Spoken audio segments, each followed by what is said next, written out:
Hey guys, what's up? So I was just playing my new favorite game, Shovel Knight, and I was able to talk to the team that made this amazing game. One of the guys, I had an interview with him. His name is David D'Angelo.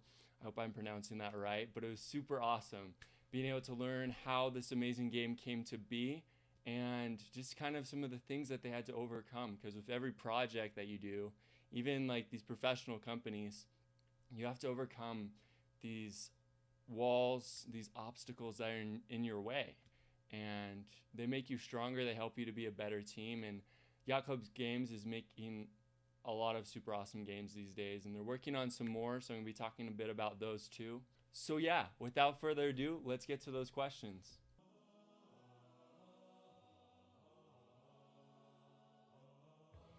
Starting with the first question, I asked how long does it take to create an indie game from planning to illustrating and designing, kind of to the end process. And David said that it depends on the size of the game, the experience of the team, and a ton of other factors. Shovel Knight took them 18 months from start to finish to that initial release, which all in all is pretty impressive. So nice job, Yacht Club Games. The next question that we had is what inspired their newest game, Cyber Shadow? And in talking to David, he said that Cyber Shadow was inspired by NES games like Ninja Gaiden, Shatterhand, and Batman. And Arn, the developer, really was interested in creating a Ninja Gaiden style 2D platformer where the world was interconnected, kind of like it is in the 3D Ninja Gaiden game. And like watching these trailers, I'm like totally getting that vibe of Ninja Gaiden. And it's a super awesome game. Cyber Shadow looks super awesome too. I love the graphics that they use for this game, slightly different than Shovel Knight, but still super awesome. So the next question that we had is what is the story about how Yacht Club Games came to be? What did it start out as? Kind of its humble beginnings. And David talked about how they were kind of this core group of people that worked together at another game studio and then left that studio so they could focus on making their own games and trying out new things like Shovel Knight and now Cyber Shadow, trying out all these different ideas. And it's just an awesome thing to hear that story with them. We also talked about what obstacles and setbacks that they've faced in indie game development and what they've done to overcome them. The biggest obstacle that they talked about was learning how to run a company, which is a big deal. It's a hard thing to run your own company.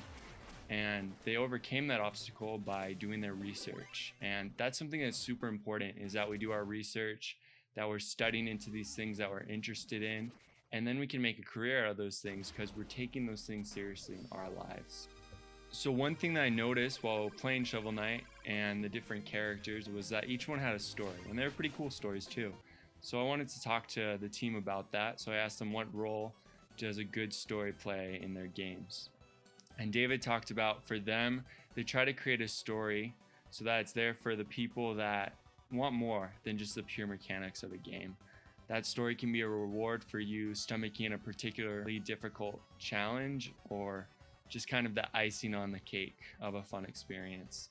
And I couldn't agree more. Like, story is king in animation, in video games. Having that story gives that game so much more substance. It makes it so much more deep. Like, I think about playing Legend of Zelda games and how the stories are so amazing and interwoven, and it's just awesome. So having that story really does make that difference. In talking to David, we also talked about the idea, how it came to be for Shovel Knight, and kind of some of the characters that came with it too. Really what they wanted to do was make a game that was focused on the down thrust in Zelda 2 Adventure of Link. And they thought about a scooping action might be fun, pairing it with that down thrust. You could flip over an enemy, then attack its exposed underbelly. They thought really the only tool that fit the bill was a shovel, and thus is born Shovel Knight. The characters, like the villains, were heavily inspired by Mega Man, which I really saw a lot in playing that game. And I love Mega Man, so it was super awesome seeing that kind of callback, that homage to Mega Man. We also were able to talk a little bit about why they went into indie game development over joining a larger company. And it's something that I think about a lot, and I know you guys probably think about a lot too. And it's nice to work for a company where you know everyone's names. That's something that I talked about, is that familiarity, that camaraderie between the team. And more importantly, they find it much easier and more fun to collaborate and build games when they're that small team. And that's something that's awesome, having that small team. And that's why I love indie game development and indie teams in general, because they can accomplish all these amazing things and they're all contributing such a huge part because they're such a small team, but they're able to accomplish these super cool things. It's very inspiring. So, of course, I also wanted to ask them what video games from their childhood have been most influential to them in game development. And David talked about how there's too many to name. Personally, he was very inspired by Nintendo, Capcom, and Konami games through the NES and the Super Nintendo eras. And me too, like those were games that inspired me a lot. Some of the games that inspired me a lot were the original Legend of Zelda, also Super Mario Kart, Super Mario World, things like that. They were a huge part of my childhood. Also NBA Jam, that's a super awesome game. Now on to some really awesome things that we're able to talk about. So I wanted to ask David if he could share any wisdom with budding indie video game developers and creators alike, what would it be? And he had 3 things. The first thing being do your research. And doing your research is super important because, like I said, it's really taking that time beforehand to prepare, to learn as much as you can about this field that you wanted to go into, these things that you want to do, these worlds that you want to create, so that you have so much behind that. It's not just starting from scratch, but really having something to be a nice foundation for that, a firm foundation to support your dreams. The second thing is being persistent, and persistence is super important because there's going to be opposition, there's going to be all these things that are going to be coming at you, and it's going to be hard. And being persistent and having that perseverance to keep moving forward no matter what, that's a quote by Walt Disney, just keep moving forward because there's so many great things ahead of you as you keep moving forward and work hard through those things. So the third thing that David talked about was build as many games from scratch as you can. And that's something that I've never really thought about, but I've done a little bit of it, some game design, and it can really help you a lot. With game design or anything, just trying to constantly make as many games as you can. Or if you're going into animation, as many little shorts as you can. Or writing different little short stories. All these things can help you to hone those skills and see what works and what doesn't work. So I really like this comment that he had.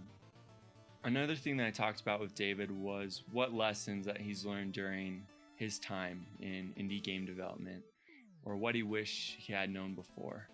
And in his own words, he said, "I wish I knew that as long as I worked hard and focused on improving, that I could build good games. At the start, it seemed like I could never know enough, or that if I was tackling a problem I wasn't knowledgeable in, I'd never be able to create something great.